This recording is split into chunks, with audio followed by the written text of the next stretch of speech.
Okay, so this will be an extra practice problem dealing with solving trig equations. So this will be a continuation of the previous videos where we were solving trig equations. Okay, so let's get right into this. Now, before you start, again, you need to have knowledge of the unit circle. I have the unit circle drawn to the right here. It's not fully filled in, okay, but I do have a video showing you how to easily and quickly remember the values of the unit circle, so be sure to watch that. So again, before trying this video, you need to have knowledge of the unit circle. Alright, so let's get right into this, just like the past videos. When you're given a trig equation and they're asking you to solve, right, we first need to look at, well, are we solving on an interval or are we solving for all solutions? And it doesn't specify here, so we're assuming that we're going to solve for all solutions.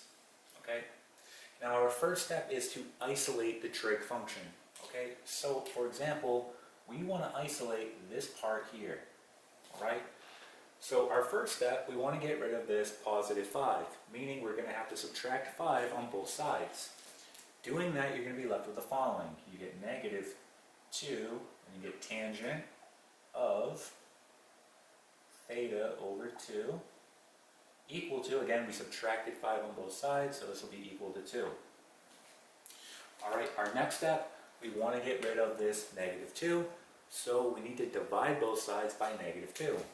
Doing so, you get the following. You get tangent of theta over 2 equal to 2 divided by negative 2 is negative 1.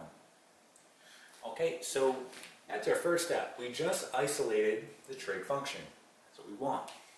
Okay, now we have to say to ourselves, okay, don't even worry about what we have inside parentheses here, just worry about tangent.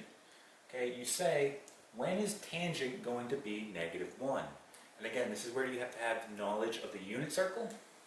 So we know that tangent is going to be negative 1 at 3 pi over 4, so let's go ahead and write this down. It will be negative 1 at 3 pi over 4. And it will also be negative 1 at 7 pi all over 4. Okay? So again, that's going to be in the second and fourth quadrants. Okay? So that's where it's going to be negative 1. So what we want to do now is, since we determined where tangent is going to be negative 1, we simply drop the trig function and we leave what we have inside parentheses. So for example, I'm going to write theta over 2 equal to, and then we determined that, well, tangent is going to be negative 1 at 3 pi over 4. And again, if you're at 3 pi over 4, 7 pi over 4 is going to be in the fourth quadrant. And you're going to continue in that fashion, right? It's going to be every pi, right? So this is a distance of pi. So what you can say here is plus pi n, where n is any integer, right? And that's going to naturally take care of this solution as well. Okay, so we don't even have to write this one because we wrote it like this. Okay, so again, we're taking care of that naturally. We'll just keep going in this manner where n is any integer. Okay, and that will work out. So we're all set to go. We want to solve for theta now. So we simply just multiply all our terms by 2, right? That's how I'm going to get rid of this. So I need to multiply all my terms here by 2, so we can write it out. Multiply here by 2, here by 2, and here by 2. This will cancel, and we get theta is equal to, this will give me 6 pi over 4 plus 2 pi n.